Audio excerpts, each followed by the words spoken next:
Halo, hari ini kita akan bahas tentang IPO-nya Goto. Nah, apa sih yang kita wajib tahu sebelum ikut? Yaitu burn rate. Nah, burn rate itu biaya yang dikeluarkan oleh perusahaan startup sebelum mendapatkan keuntungan yang dihitung setiap bulan atau tahun. Nah, burn rate ini sebenarnya untuk menghitung lama lama hidupnya sebuah perusahaan startup. Kenapa? Yang kita tahu, perusahaan startup itu kebanyakan rugi setiap bulannya. Nah, jadi mereka harus ngelihat, benar-benar harus ngelihat cadangan cash mereka yang ada. Nah, misalkan cadangan cash-nya itu udah menipis, itu yang biasanya yang dilakukan dua hal. Yang pertama, jadi perusahaan yang profitable, yang mana susah untuk menjadi perusahaan yang profitable sebagai perusahaan startup. Atau kedua, mendapatkan pendanaan berikutnya, atau mencari pendanaan eksternal. Makanya kalau kita kenal di perusahaan startup itu ada pendanaan seri A, seri B, seri C, yaitu karena pendanaannya untuk memperpanjang masa hidup mereka, supaya mereka tetap eksis. Nah, contohnya apa? Ini adalah perusahaan startup yang baru berdiri di bulan Maret 2022 dengan burn rate 14 bulan. Nah, 12 bulan dari Maret 2022 itu adalah Maret 2023. Lalu 2 bulan sisanya, April, Mei. Nah, di bulan Mei 2023, kalau perusahaan startup itu belum mendapatkan profit atau mendapatkan pendanaan baru, injeksi pendanaan baru, perusahaan startup itu bakal tutup. Kenapa? Untuk bayar biaya gaji karyawan, listrik, air, atau segala macam ya, banyak. Itu kan harus pakai cash, nggak bisa pakai utang gitu kan. Apalagi bayar pakai saham startup itu, kan nggak mungkin. Nah, jadi kalau cadangan cash-nya udah habis, ya udah otomatis perusahaan startup itu tutup. Nah, kita lihat penawaran IPO-nya Goto itu dia cuma melepas 4,35% dari modal ditempatkannya dengan total nilainya itu 18 triliun hampir. Nah, kalau kita bandingin cash-nya Goto di tanggal 31 Juli 2021 itu 20,4 triliun. Itu kita dapat dari prospektusnya ya. Cuman kita masukin aja di sini biar semuanya gampang. Nah, kita anggap aja perolehan dana IPO-nya itu nggak ada emisi. Jadi plug langsung full 18 triliun. Ya, jadi totalnya cash yang ada itu 38,4 triliun. Dengan kerugian tahun 2020-nya, kita anggap aja konstan. Tahun 2021 dia akan rugi 16 triliunan, tahun 2022 juga sama, 16 triliun juga. Itu akan ngasilin burn rate-nya itu 2 tahun lebih. Yang bisa kita bilang sebenarnya Goto ini agak berisiko kalau kita mau invest. Kenapa?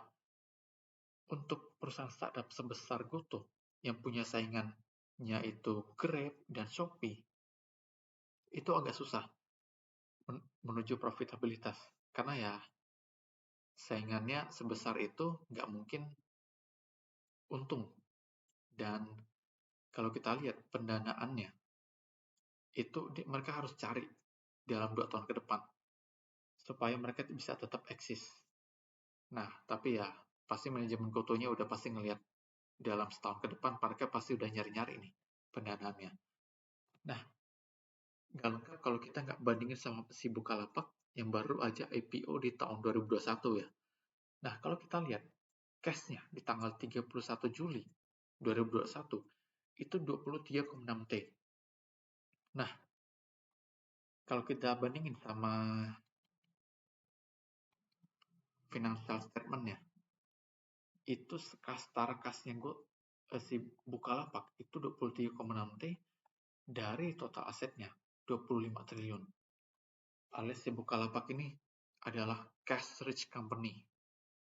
Nah, goodwill-nya 71 miliar. Nah, kalau kita bandingin ya sama si IPO-nya Goto, asetnya itu ini kasih kita tahu 20,4 triliun, total asetnya 148 triliun. Ini sekitar 15% lah asetnya itu berupa cash. Nah, sisanya, kalau kita lihat, ini agak beda nih. Goodwill-nya 93,8 triliun. Nah, bagi kamu yang nggak tahu goodwill itu apa, goodwill itu contohnya perusahaan Goto mengakuisisi perusahaan A dengan harga 10 miliar. Nah, pas dilihat, ternyata nilai buku perusahaan A itu cuma 1 miliar. Nah, berarti 9 miliarnya itu harga premium dong. Iya, harga premium. Nah, harga premium itu dimasukin ke mana? Ke goodwill.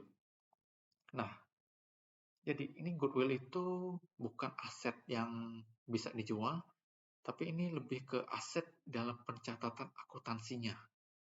Alias kalau kita bilang aset beli kemahalan lah, gitu. Nah, kita balik lagi. Nah, kerugiannya Bukalapak per tahun 2020 itu 1,3 T. Anggaplah konstan. Dia dari tahun ke tahun rugi terus 1,3 T. Itu akan ngasilin burn rate-nya itu 18 tahun lebih. Yang mana? Mungkin nggak sih si Bukalapak rugi terus 18 tahun ke depan? Agak susah. Kenapa? Ya, untuk perusahaan startup dikasih 5 tahun lagi aja dari sekarang. Kayaknya masih bisa deh dia rugi. Tapi setelah 5 tahun dia pasti akan profitable. Karena ya investornya pasti mau dia jadi profitable kan. Nah, kalau kita perbandingan burn rate-nya Goto sama Bukalapak, walaupun si Goto ini secara market share, e-commerce, fintech segala macam, dia jauh lebih unggul dari si Bukalapak.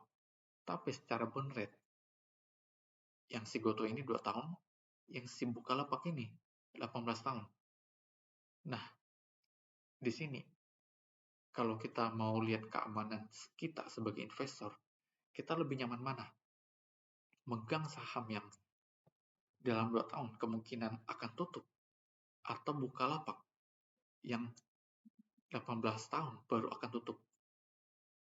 Nah, mungkin bisa dijawab masing-masing, tapi pastinya manajemen Goto itu nggak akan diam dalam 2 tahun ke depan. Bahkan dalam 1 tahun ke depan, mereka pasti udah mikirin mau listing kemana, mau cari pendana di mana, gitu kan.